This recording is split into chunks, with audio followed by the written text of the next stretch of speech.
Hello students, आज के video में मैं आप लोगों को सिखाऊंगा चैप्टर 9 का न्यूमेरिकल क्वेश्चन।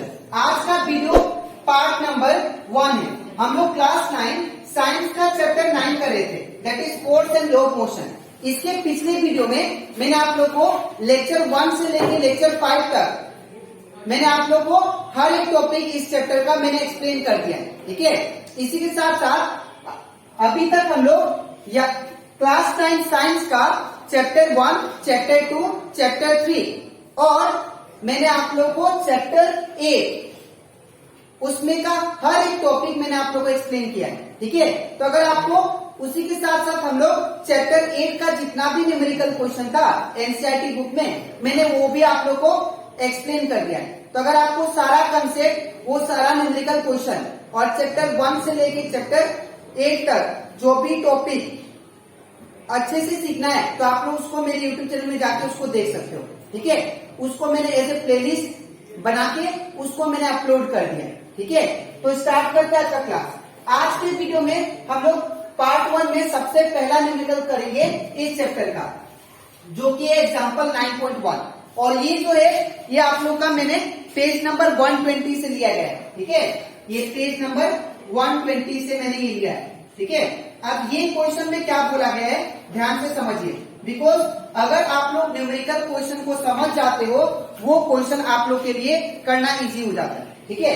देखिए, एक constant force act on the object. Suppose मेरे पास कोई भी ऑब्जेक्ट है, सपोज ये ऑब्जेक्ट हो गया, ठीक है, और इसके ऊपर एक कांस्टेंट फोर्स लग रहा है। कांस्टेंट मतलब कितना भी न्यूटन का, 10 न्यूटन, 50 न्यूटन, 20 न्यूटन, ठीक है, कितना भी न्यूटन का एक कांस्टेंट फोर्स लग रहा है, ठीक है।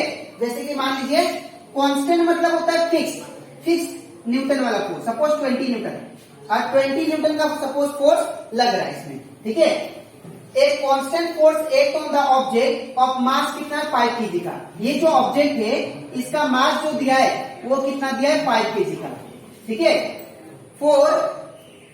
For a duration of 2 second. अब इसके ऊपर जो आप लोग फोर्स लगा रहे हो दैट इज कांस्टेंट फोर्स, जो कांस्टेंट फोर्स लगा रहे हो, ठीक है, वो आप लोग 2 सेकेंड के लिए लगा रहे हो। कितना केजी मास का सब्सटेंस है 5 केजी।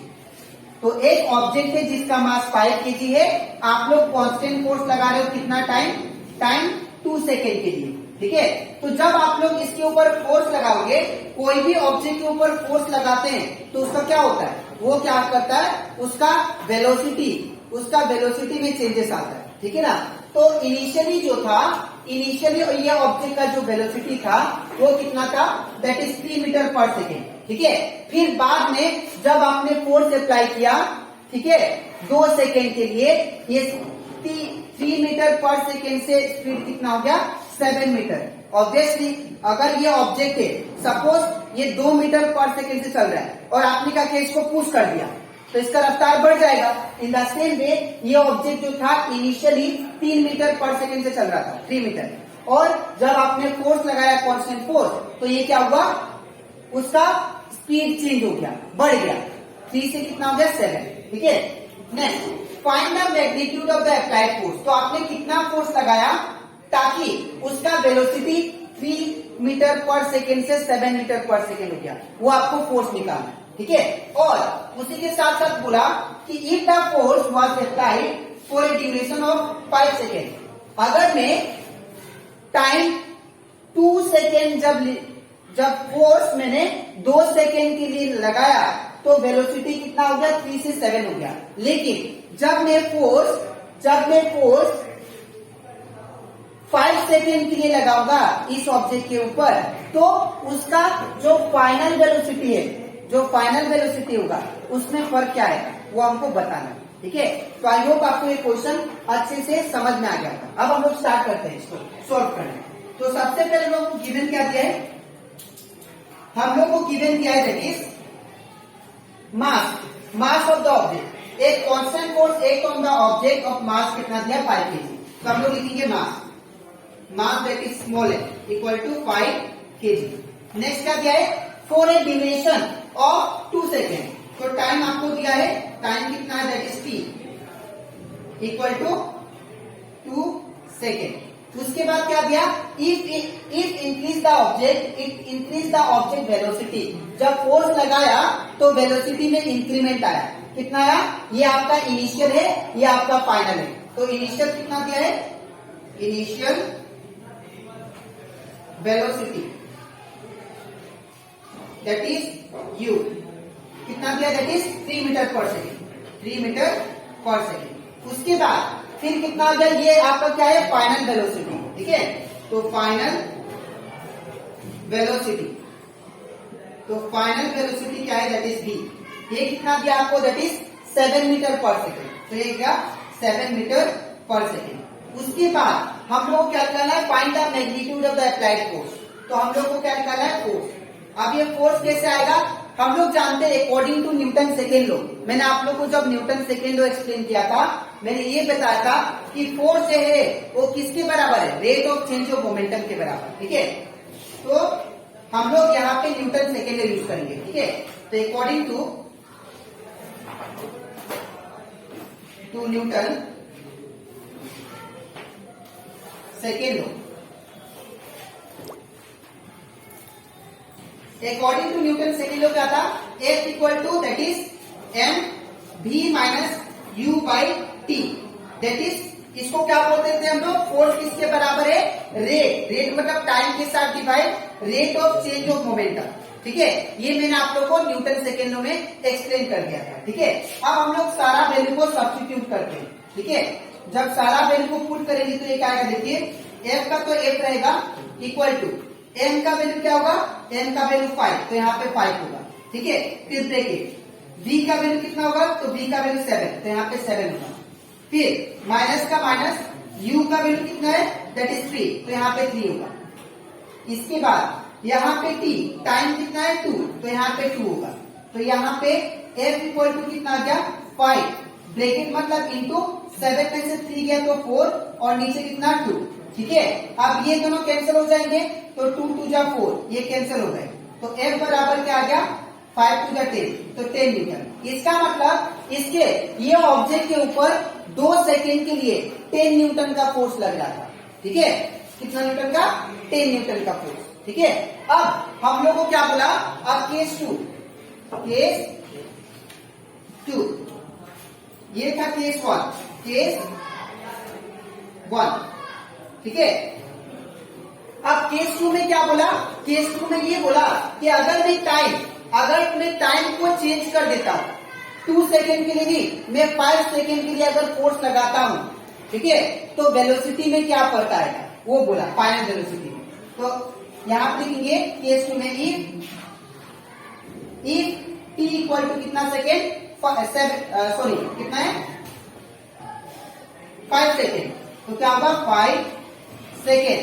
अगर time t equal to 5 second होगा तो हम लोग जानते हैं अकॉर्डिंग टू काइनेमेटिक इक्वेशन,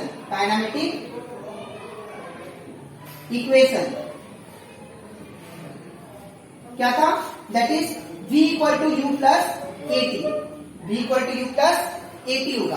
अब यहाँ पे हमको फाइनल वेलोसिटी निकालना है, क्यों, यहाँ पे अगर time t equal to 5 second कर देगा तो बोल रहा था कि फाइनल वेलोसिटी क्या होगा, ये हमें फाइंड करना है इसमें। ठीक है, तो यहाँ पे v का तो v रहेगा, u का वैल्यू कितना दिया है, तो u का वैल्यू आपको दैट इज 3 दिया है, तो यहाँ पे 3 होगा प्लस a, तो यहाँ पे a है, तो a का वैल्यू यहाँ पे हम लोग को दिया नहीं गया है। ठीक है, तो हम लोग a की जगह पे according to Newton second law हम लोग जानते हैं f इक्वल टू क्या होता है, a में। तो अगर मैं a को सिंगल छोड़ू तो m का जाएगा नीचे, तो ये हो जाएगा f by m is equal to a। तो in place of a we can write f by m। तो यहाँ पे a की जगह पे क्या लिखेंगे, f बाई m इंटू, अब यहाँ पे t का t। ठीक है, अब यहाँ पे सारा वैल्यू सब्स्टिट्यूट करते हैं, तो यहाँ पे v का v इक्वल टू 3 का 3 प्लस का प्लस, f का वैल्यू कितना है, तो f का वैल्यू अभी निकाला, देखिए आप लोग 10 न्यूटन, तो यहाँ पे क्या हुआ 10, और नीचे n का वैल्यू कितना है, तो n का वैल्यू आपका दिया गया है दैट इज 5, तो यहाँ पे क्या होगा 5 इंटू, और t का वैल्यू कितना दिया है, तो t का वैल्यू आपको बोला है 5 सेकेंड। ठीक है ना, तो t का वैल्यू आपको 5 सेकेंड लेना पड़ेगा।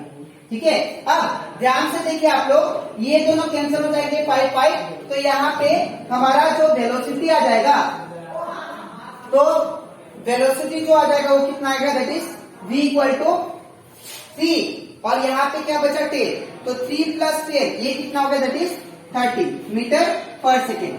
तो ये आ गया हम लोग का फाइनल वेलोसिटी। तो इसका मतलब जब यहाँ पे आप लोग 2 सेकेंड, एक टाइम 2 सेकेंड, फोर्स कितना आएगा मेरा 10 न्यूटन, ठीक है। और जब मैं क्या करूंगा, टाइम को इंक्रीज कर दूंगा, टाइम को जब 5 सेकेंड तक कर दूंगा, तो मेरा वेलोसिटी कितना हो जाएगा, 7 से कितना हो जाएगा, 13 हो जाएगा, ठीक है। तो आई होप आपको ये कंसेप्ट, ये न्यूमेरिकल क्वेश्चन अच्छे से क्लियर हो गया होगा, ठीक है। आप लोग इसको नोटबुक में किससे लिखोगे, ध्यान से देखिए। ये पहला पार्ट, इसके नीचे आप लोग ये लिखना और इसके नीचे आप लोग ये लिखना, ठीक है। तो ये कंप्लीट हो जाता हमारा एग्जाम्पल 9.1 पेज नंबर 120 का। तो आज के वीडियो में, दैट इज पार्ट 1 में, मैंने आप लोगों को एक न्यूमेरिकल क्वेश्चन सिखाया जो कि पेज नंबर 120 पे है, ठीक है। अब इसके नेक्स्ट वीडियो में मैं आप लोगों को बाकी जो न्यूमेरिकल क्वेश्चन बचा है वो आप लोगों को एक्सप्लेन करूंगा, ठीक है। तो आज के लिए इतना ही, मिलते हैं नेक्स्ट वीडियो में।